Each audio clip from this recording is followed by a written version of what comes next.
I think 7 or 8 years ago in Congress, during the budgetary deliberation of the budget of the Department of Science and Technology, I think the secretary then was Secretary Mario Montero.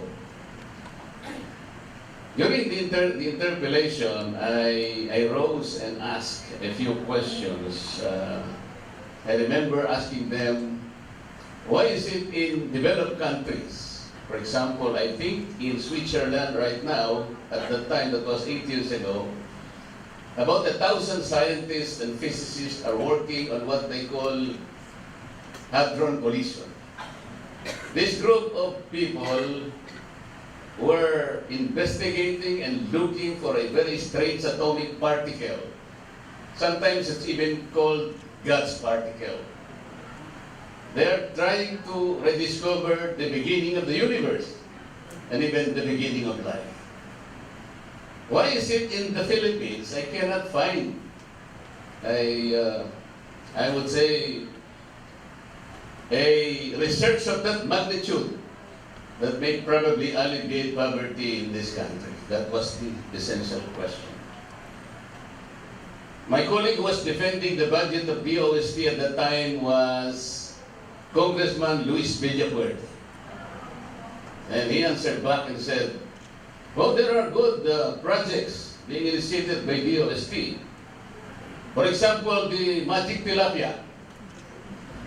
So I said, you know, that problem was already solved by my grandfather 50 years ago.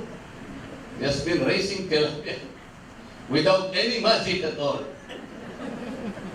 But granting there is magic in there, that is still sorcery, that is not science. So that episode elicited laughter. Today we have here an agency that has steadfastly spearheaded the benefits of the atom to improve the quality of life of every Filipino.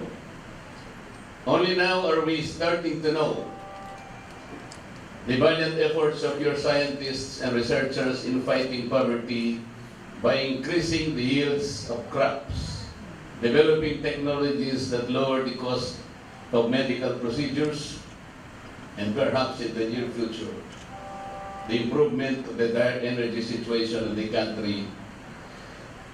I therefore congratulate the men and women of PNRI for making this happen. Tama naman ang sinabi ni Cong Mark, kung sakasakaling gamitin na natin ang nuclear. Hindi ko nga maintindihan, Cong Mark, kung ba't tayo natin gamitin yan. Napakarami nilang gustong pagkunan ng energy. Merong hydro, merong coal, merong thermal, geothermal, and so on and so forth. Eh tama naman, pinagkukunan natin yan. Kaya lang, napakaraming problemang idinudulot yan sa ating environment and ecosystem.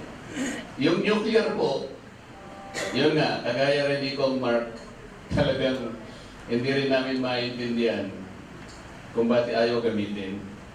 With advances in technology, there is more than meets the eye for nuclear applications, apart from agriculture, medicine, and industry. Advanced analytical techniques using isotopes, binanggit na ito ni Cong Mark, are helping us mitigate the effects of climate change by remediating the affected farmlands and water resources hit by typhoons.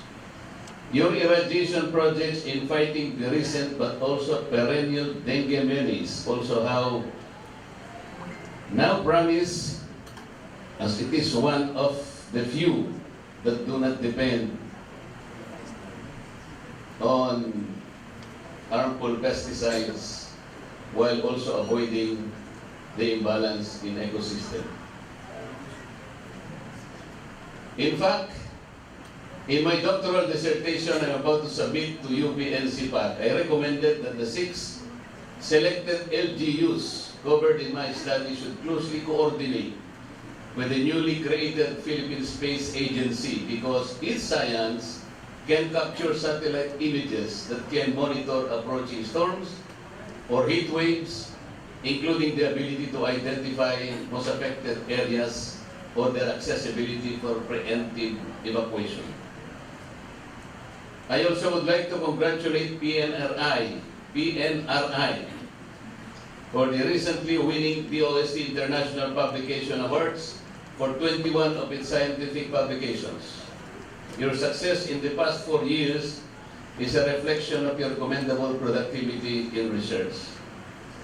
We can only challenge you to translate these scientific findings into a tangible and public policies based on science and technology.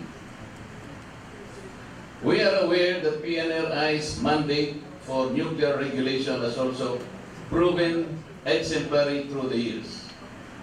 It has developed strong linkages with the International Atomic Energy as well as our fellow countries. So the Institute has remained vigilant in its nuclear safety and security measures, both as to their right licenses as well as against malevolent interests. Thanks for the regulators. We can sleep soundly knowing that the use of nuclear and radioactive materials in the country remain safe and peaceful. This being said, we continue to be optimistic in the House of Representatives regarding the future of this mandate. The House bill for the Comprehensive Nuclear Regulations Act will hopefully strengthen our country's nuclear regulations. This is especially necessary in preparation for any effort should our country decide to embark on a nuclear power program. More than being a regulatory aspect of that program, it is a landmark legislative action that will lay the foundation for a completely independent nuclear regulatory body in the Philippines. I am glad today that my colleague Marco Wango is here. I can recall an episode in the 14th Congress. I do not recall the parliamentary status of his bill at that time, but I think there is a question of quorum. And because of frustration, he violently raised an objection, but in futility, because the measure was defeated. Nahilo pa nga yata si Kong Marco, umupo na lang, namumutla na sa galit.